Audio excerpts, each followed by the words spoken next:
Ladies and gentlemen, happy 2025. Hope the year is off to a great start for you. It is, of course, the man, Armand Sadler, the host of Stay Busy with Armand Sadler. And when I'm on, your screen in this way, you can't see the full torso. We're not in studio. That means some bonus content coming for you. And it's likely with a WWE superstar. And I can't think of a better time to talk to this particular person. She is a two-time women's champion, two-time women's tag team champion, former queen of the ring. She's the irresistible force. There's only one her. She's not like most girls. I'm talking about Nia Jax. Of course, I talked to Nia Jax about her upcoming Women's World Championship match against Rhea Ripley at Saturday night's main event on Peacock and NBC. Talked about the recent beef with Tiffany Stratton and her getting cashed in on. We talked about her history playing basketball. We talked about how she wants to inspire women. We talked about her journey in stopping drinking and how that has impacted her health. Talked about so much. Great conversation with her. So I hope you all enjoy it. We're going to take a quick break, and then when we come back, you will see me speaking with none other than Nia Jax. Hope y'all enjoy. What's up, Nia? Hey, Armand. How are you? I'm great. I can't complain. I got my two dogs here, hoping they don't bark. Yeah, I've watched some of your previous interviews, and they get pretty loud sometimes. I know. I'm like, shh. Well, it's great to speak with you. And I gotta ask just right off the bat, you've got a big match coming up, Rhea Ripley, Women's World Championship, a Saturday night's main event. Why are you targeting Rhea Ripley again? Well, I'm a little traumatized by being betrayed by my Tiffy. I don't want to get into it right now, but I feel as though I have had an incredible reign. I've had an incredible reign. I was an incredible champion, and Rhea Ripley's sitting on this high horse thinking that she's untouchable. Uh, It makes me sick to my stomach. Rhea, yes, I do. She's one of the most dominant women in this division in the history of WWE. But I'm sick of this. I'm sick of me not getting my flowers and what I deserve. So I'm coming for Rhea. I need to knock her off her little pedestal. And Saturday night main event, I have no problem doing it in front of the millions and millions that are going to be tuning in. Yeah, you two have mixed it up before. Main evented Elimination Chamber last year in Australia, which is where you were born. Yes. Well, what did that moment feel like for you? Obviously, the story going into it was, a lot of people talking about Rhea being from there, but I don't think enough attention was given to the fact that you also are from Australia. So how'd that Yes. moment feel for you? Armand, I love that you know your research, you know your stuff. It felt incredible. I got to perform in Sydney before, and it was just more of a live event. But this was a major PLE event for WWE, and the arena or the stadium was huge. And it's funny because I had family out there. My cousin lives out there with his whole family. They came to the show, and he was in tears thinking like this is one of the biggest events that they've ever had. And I got to main event that in my home country. And so it was a big deal. And I had no problem giving all the accolades to Rhea in that because, she is born and raised out there. But it was kind of cool to be able to share that and be like, hey, listen, like I was the first Australian champion, women's champion. So let's not get into it, but I'll let you have your time, Rhea. But I was first. There we go. And again, with all the matchups that you've had with Rhea, we've seen you beat her up just this past Monday, threw her into a fence. Do you have a different approach going into this match because of the fact you two have wrestled so many times? I just think with Rhea, like, because she is such an incredible athlete, like you have to meet her with insane intensity.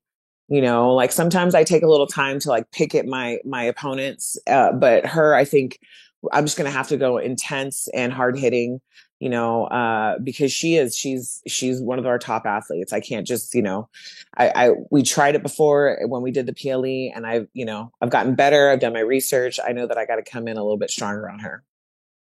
There we go. You mentioned it before. I understand it's a tough topic, but we do kind of get into it because the elephant in the room is you are you got cashed in on by Tiffany Stratton and you take advantage of the transfer portal and you go see Rhea. But like whether you beat Rhea Ripley or not for the title, obviously you are intending to beat her. But should Tiffany still like be watching her back and sleeping with an eye open? man. It's like you build her up, you raise this little baby, and then she goes and she stabs you in the back. Mm, Uh, it, it's something I've never experienced. So I'm not sure. She should definitely be watching her, keeping an eye out for me. There's a part of me that's a little proud of her mm, because, I taught her well. mhm. I can't lie, but the betrayal still eats at me. So she definitely shouldn't be sitting comfortably. That's for sure. Yeah, and it was an especially tough betrayal. I remember when she first came up to main roster, it seemed like you two clicked immediately. I'm seeing you two traveling together, making TikToks together, and me and my friends, like we've highlighted how like it seems like you just get along with everyone who's back there within the company. Um it's just like it's very obvious to us like through social media, like you kind of take this investment in a younger talent who's coming up. How was it always that way for you? Like, what was it? Did you have a moment where it was like Naya first, or have you always kind of wanted to invest in the talent that was coming up?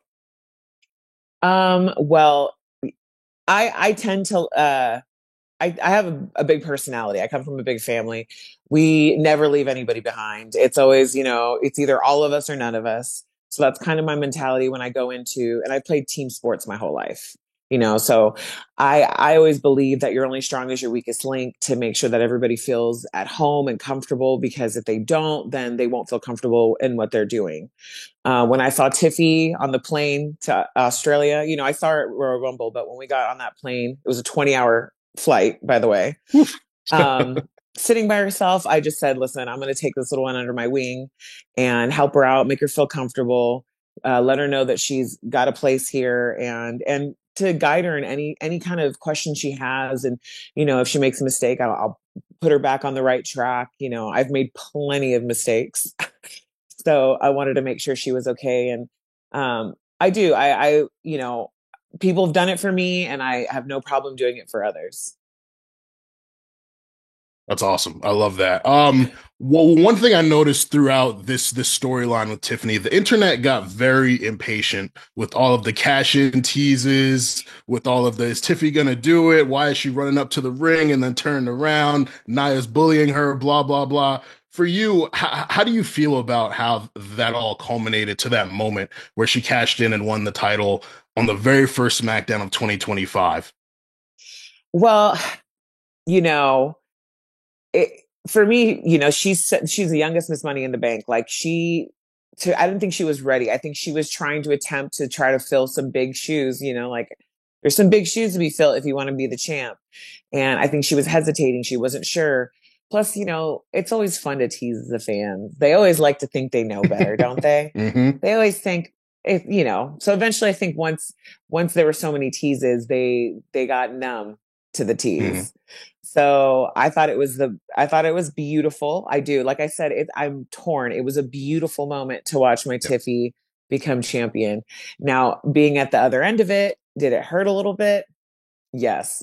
But watching the reaction of the crowd when she hit me over the back, when I'm watching it back on the reactions, like I couldn't even hear myself in that moment. The crowd was intense. So it Yeah. was beautiful. It was beautiful that everybody was kind of like, they're like, oh, it's not going to happen. It's numb. But she played it perfectly. I got to give her her flowers on that one. Yeah, I saw a stat. You're actually second on the list of women who have been cashed in on the most. And it's the only way that you've lost your singles women's title. So, as annoying as that may be, is there a sense of pride in knowing that they can only beat you in this taking advantage of a situation kind of way? They can't beat you straight up for the title. Well, I mean, can you blame them? I'm the biggest, baddest bitch on this roster. Hmm. And I'm surprised they get the courage to even cash in on me. But Mm. hey, I will take that with great pride, knowing that, I am a competitor. Everybody has to be reckoned with. I'm a force to be reckoned with, and they have to use tactics to take me down. There we go. There we go. 2024 was huge for you. In the past, we've had the summer of Punk, the summer of Austin. Everyone's had these summers, and summer 2024 was the summer of Nia Jax. You win Queen of the Ring, and then you go on, you defeat Bayley for the title at SummerSlam. What's different for you this time around with this particular run? I just, the love for wrestling that I have, I don't think I got to fully like show it previously. I felt like I wasn't given the space and the time to just really prove how much I love this place. And I feel as though this run, I've been given a lot more of the time and the space to be like, to show exactly how dominant I am, how much I really do love this business. And I really want the fans to be get their teeth sunken into the storylines, get them sunken into the matches. Even if I just have a random match on TV, I want them to really be invested. And I think, me just coming out with a super hyper focus to make sure that like I go out there and deliver and that everybody in the audience watching at home or in right in front of me like goes home happy and entertained. I love that. I love that. There's another stat. You're actually the first rehire in the Triple H era to win a world title. So that's a pretty big deal. Oh, nice. Well, Yeah. thank you. That's awesome. I also got to ask, did you know that you've caused me physical pain at one point in my life? No, no, I did not know this. And how did I do that?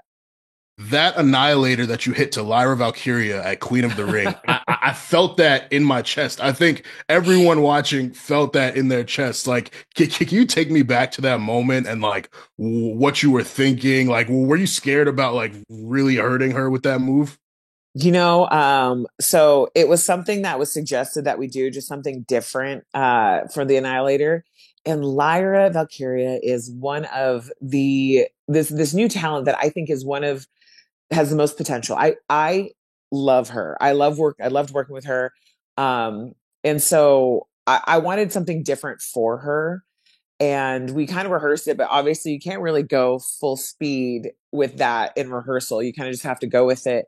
And it was so crazy when I watched it back. I gasped myself, and I was like, and like in the moment when you do it, it was just so fast, and it was like, okay, ready. And we got backstage, and that young girl, so sweet, she kept thanking me for everything, and she said, "It was great. It was easy." And I know deep down she's probably like hurting and can't breathe, but it made it easy for me to enjoy that moment because she like came back and told me it was incredible and it didn't bother her whatsoever. But it was great that I was able to share that moment with her. But yeah, watching it back, I don't know if want to be on the other side of that end. On that end, I'm like, oh, Yeah, you've hit some crazy annihilators over the year. The one to Michin with the trash can wrapped around her. That was pretty crazy too. Like it's such a great fitting move. Like when you came back and you beat up Rhea Ripley and Raquel Rodriguez, that was around like I think October 2023.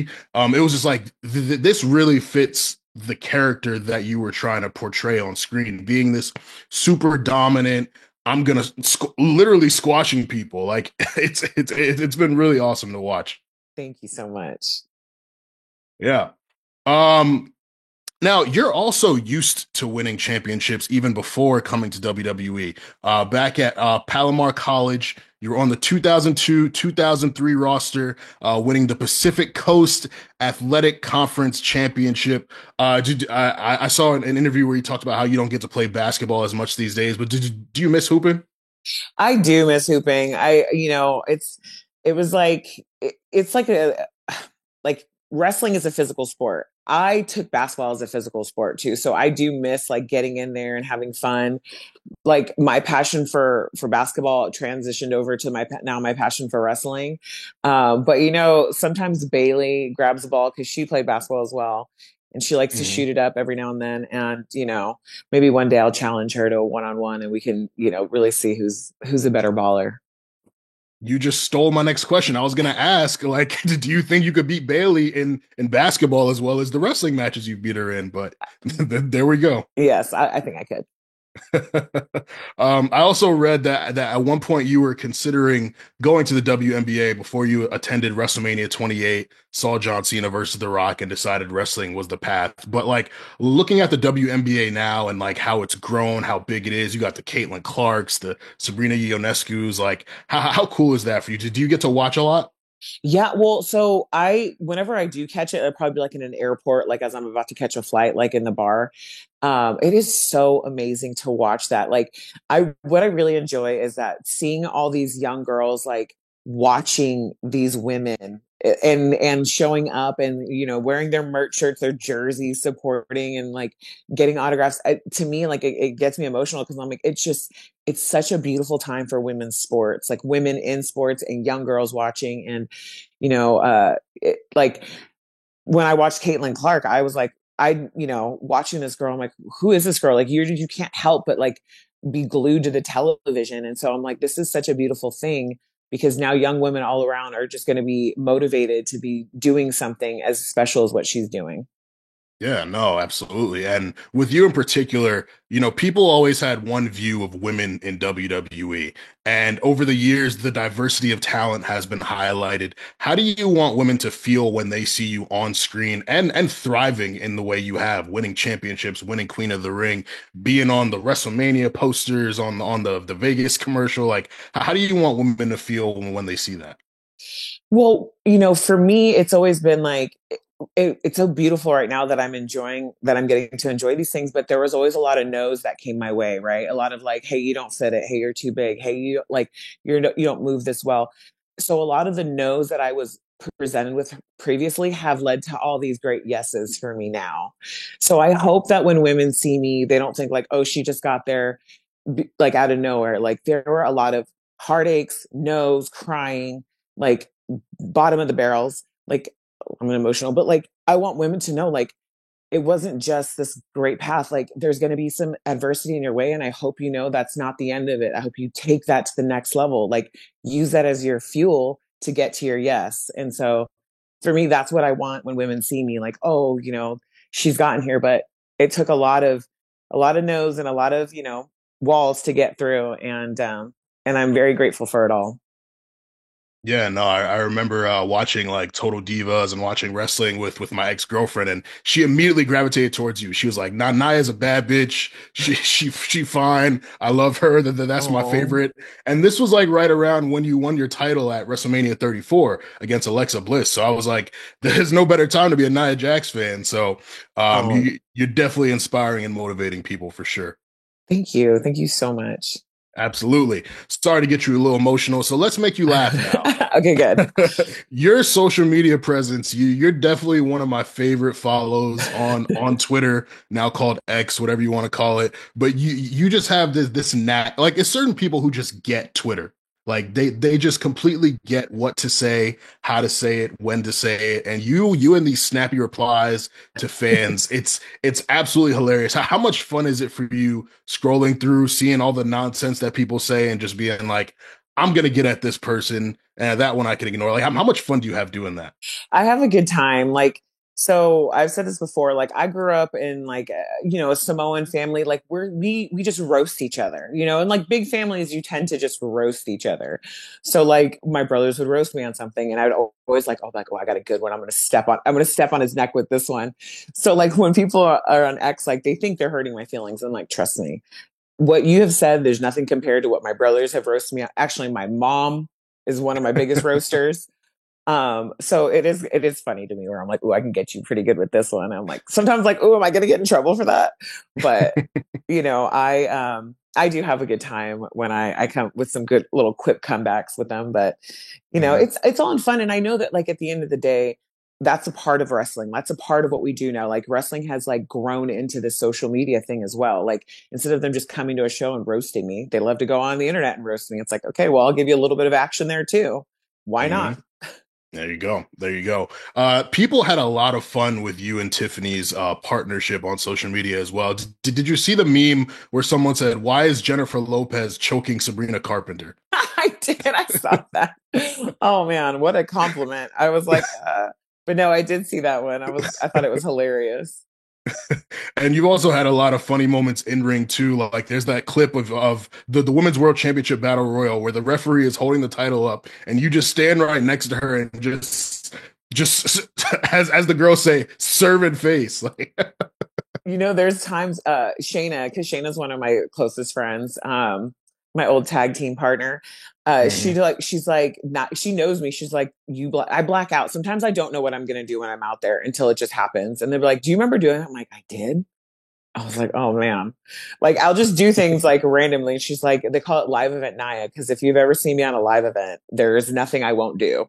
Hmm. And so sometimes I'm like, oh, live event Naya came out. I don't remember doing that. It blanked out. But it's all in good fun. And like I said, whatever I can do to entertain and have the people enjoy, I'll do it. Hmm. Yeah, and there another one of my favorites. It was right after you won Queen of the Ring. You're just walking up the ramp with your crown, and you just stop and you pose at the camera. I'm a You're crazy, mess. Naya. I am. I am. And you know what? I take full responsibility. I am so crazy, but in a good way. Yeah, no, it's entertaining, nonstop entertainment every week. We know when Nia comes out for a match or a segment, we're gonna hear something funny like King Kong bitch, or of course the classic My Hole. Like I it's just it's so much. thank you. Oh my gosh, I'm a mess. Uh, I gotta ask because in another interview I watched of yours, you talked about you stopped drinking a few years ago, and that's a journey that I'm kind of working towards. I definitely like to have my fun, but I'm definitely trying to like stop it. So, what was your motivation behind doing that, and like how have you felt over the years? So my motivation was so I was going through a weight loss journey, and I just felt like whenever I drank, I just felt really inflamed. And like I would have, get drunk and have fun, and then like the next day or two or three, I'm sitting there feeling inflamed, not feeling great. It just didn't, and sometimes you're like you don't feel good and you don't eat well when you're hungover. And I just thought, like, you know what, let me just cut this out. If I really want to be serious about my weight loss, if I want to be serious about my health in general, like I need to make this decision to cut it out. And it's one of the things that where I did it strict for like 3 years, felt great. Now every now and then, like now we celebrate. Like we'll be like, oh, this was a great moment for the girls. Like the girls all like to come together and have like a shot, a little toast of like celebrating like somebody's big win or somebody's big moment, and that's cool. Like I'll have a little shot and I'll be good. Mhm. But it's definitely something that I think is the best thing for me and has been the best thing for my health.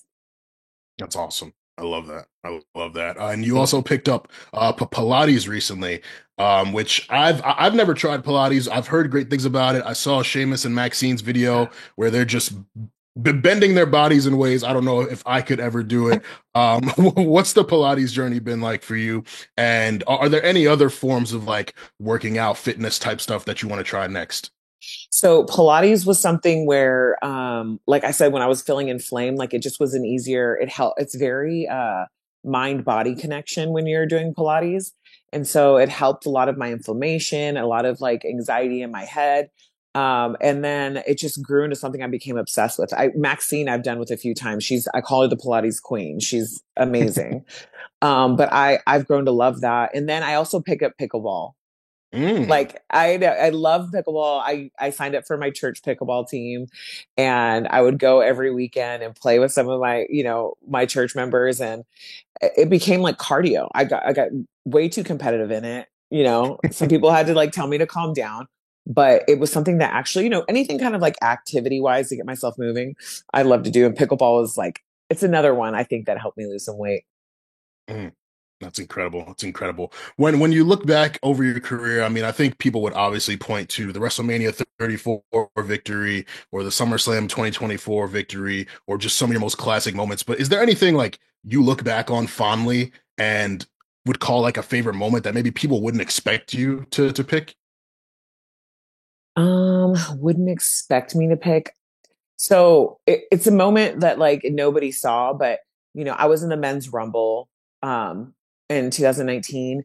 But like so I was told when doors were open it was happening. I didn't get to go through it with the guys. It was doors were opening, fans were coming in, we couldn't rehearse anything. They're like, hey, you're in the men's rumble as well. But that night the women's rumble was in the beginning. And or I'm sorry, yeah, I can't remember. The women's rumble. Yes. Yes, we were in the beginning, and the guys were in the main event. Mhm. Yes. So when I was done with that, and I went to the back, and the guys were all sitting in a room just waiting for me to come in. It was such a cool moment because you have Randy Orton, Rey Mysterio, Dolph Ziggler, Andrade, Ali. Those guys were so kind and giving, and I was nervous. They could tell I was nervous. They all just kind of like calm me down. They're like, don't worry, I got you here and I got you here. And Ali was like so willing and he was so amazing to let me eliminate him. And Rey Mysterio, I'm sure you've heard a million times. I feel like he's a saint walking on earth. He's one of the nicest human beings. But that moment was huge for me. And then I remember telling Randy, I'm like, I'm so sorry if I mess up the RKO. I'm so sorry. I just kept repeating because I was like, and he just said, he was like, don't worry, kid. He's like, turn left, you'll be fine. And I, I continue to look back on that moment thinking like, wow, that was huge. That was a huge moment. Like these are like big time names that are doing a big thing, a big favor to me. And I don't think I still talk to Randy about it every now and then because I remember we talked about like me giving him a tackle and he had kind of just like taking it back.